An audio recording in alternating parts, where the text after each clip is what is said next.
World Cup 2018. This is my take on the last 16 fixtures. It started last Saturday with the clash between France and Argentina. Could Messi perform another miracle? Well, not long into the game, it looked evident that this was not going to happen. France well on top, and Mbappe put through, outpaced Rocco, and the only way he could stop the Frenchman was by pushing him over.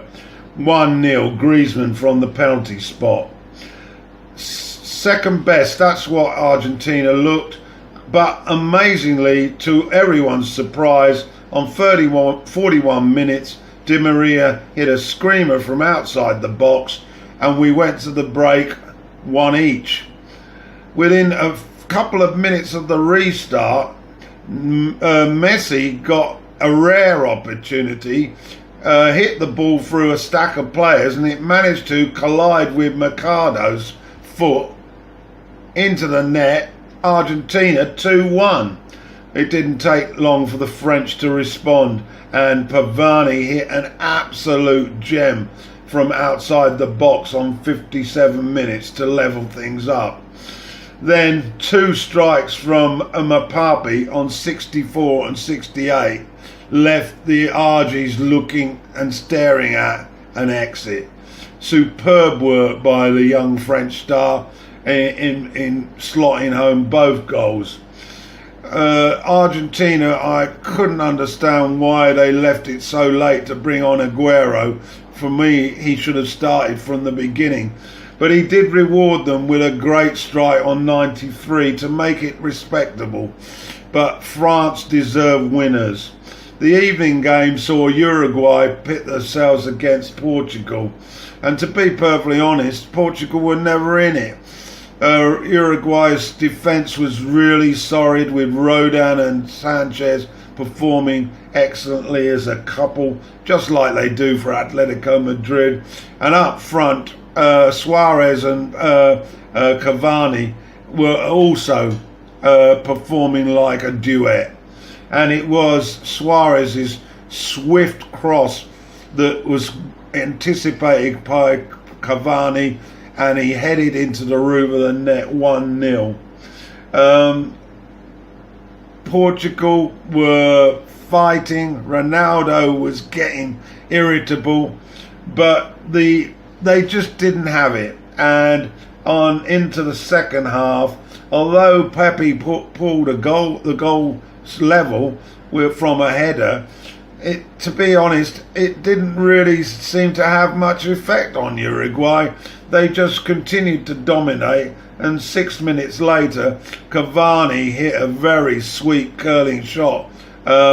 Great anticipation again from his mate Suarez, and that was 2-1.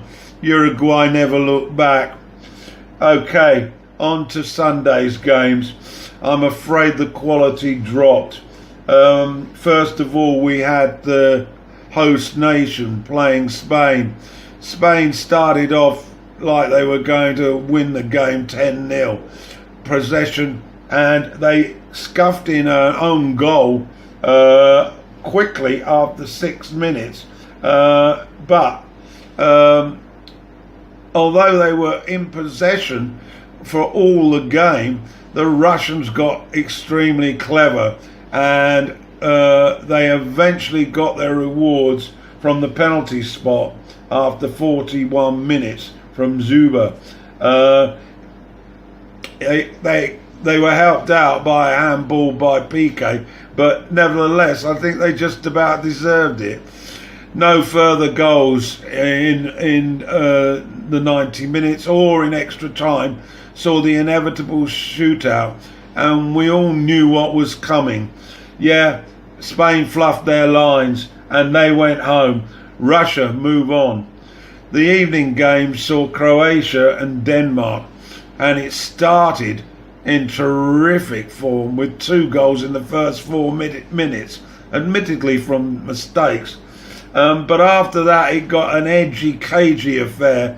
Croatia were looking particularly fatigued, but they did have a chance to win it when Modric, in extra time, got a penalty, but Schmeichel saved miraculously into the shootout, and both goalies performed miraculously.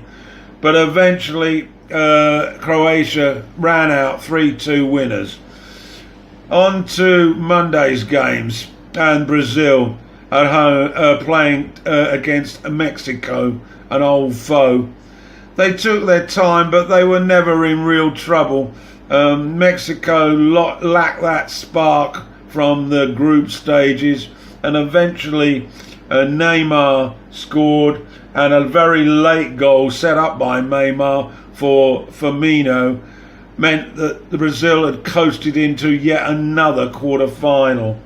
The evening game was the best of the lot, Belgium against Japan, and it was a terrific game on the eye. The first half was real class, Japanese showing how their football has improved dramatically over the years. And it was them, just after half time, they went ahead with 2 goals from Inui and Nashiguchi, and we were all believing that a shot was on the cards. The much fancied Belgians 2-0 down, but they showed strength, and on 69 minutes a fluke of a header from Vertonghen managed to evade the keeper, and it was 2-1. The momentum shifted immediately, and the Belgians were very much on top. No surprise that 5 minutes later the substitute for Laney rose high in the box to head them level. They had all the momentum now, and although it took till the 94th minute, they broke from their own half thanks to a Courtois throw-out, and De Bruyne and Hazard managed to link up, and Hazard pushed the ball across, and Chadley, the second substitute, slotted it in on 94. Okay, terrific game.